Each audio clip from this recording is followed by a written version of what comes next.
Strong রুমে যেভাবে মুখ্যমন্ত্রী গিয়ে বসেছেন, বুঝতেই পারেন স্ট্রং রুমে তাকে কেন্দ্র করে ভেতরে বাইরে একটা ধুন্ধুমার কাণ্ড, খুবই দুর্ভাগ্যজনক।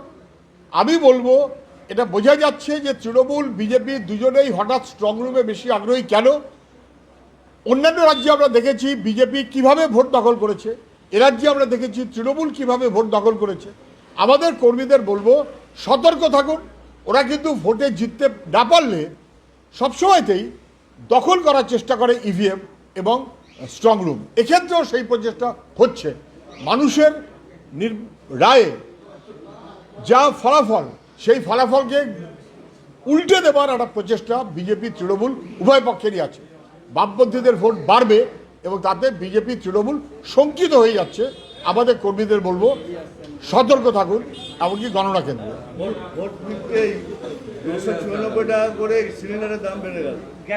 দেখুন এই ভাই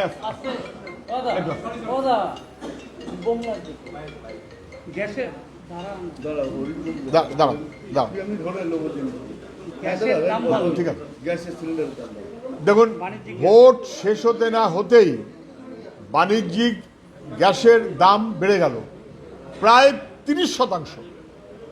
ভাবাই যায় না, প্রতারণা হলো। ভোটের আগে পর্যন্ত সাধু সাধু ভাব, যেই ভোট শেষ মানুষের মত দেওয়া শেষ, অতএব মানুষের উপর আবার দাপট দেখানো, জবরদস্তি গ্যাসের দাম বাড়িয়ে দিল। এটা কি হচ্ছে? এটা কার্যত মানুষকে প্রতারণা করা হচ্ছে। আইপ্যাকের মাথা তাকে গ্রেপ্তার করলো, এক সপ্তাহের মধ্যেই প্রথম দিনে জামিন পেল না, যেই ভোট শেষ অমনি জামিন পেয়ে গেল। ইডির কোনো আপত্তি নেই। তাহলে ইডি লোক দেখানো কারবার করছে। গ্যাসের দাম সহ মানুষের উপর আক্রমণ, একভাবে ভোটের আগে একরকম, ভোটের পরে আরেক রকম। মানুষকে প্রতারণা করার দুটো ছক কালকে একদিনে ধরা পড়ে গেছে। এক, গ্যাসের দাম বৃদ্ধি, আর দুই, আইপ্যাকের কর্তার জামিন খারিজ হয়ে গেছিল, জামিনটা হয়ে গেল। এতে বোঝা যায় যে মানুষকে কোনো গুরুত্ব না দিয়ে প্রতারিত করবার মতন করে দিল্লিওয়ালারা চলছে। বিজেপি পরিষ্কার। দক্ষিণ 24 পরগনার বুথে 15টি বুথে বুথ রিপলিং ক্যাম্পেইনিং এর অভিযোগ দিয়েছে, অ্যানাউন্স করেছে।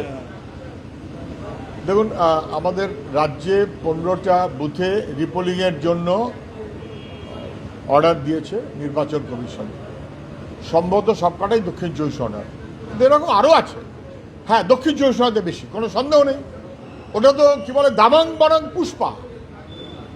কি করছিলেন? দাবাং না পুষ্পা এর লড়াই? ভোটের লড়াইটাকে যদি দাবাং বনাং পুষ্পার লড়াইতে নিয়ে যায়, তখন মানুষের গণতন্ত্র তাকে হরণ করা হয়। এখন 15টা বুথে রিপোলিং, তাতে কি সমাধান হবে আমি জানি না। ভোট তো ওখানে হয়নি, সবাই বোঝেন। ফলতা ঠলতাতে ভোট হয়নি, সবাই বোঝেন। ওটা দাবাং বনাং পুষ্পা একটা লড়াই ভাব হয়েছে।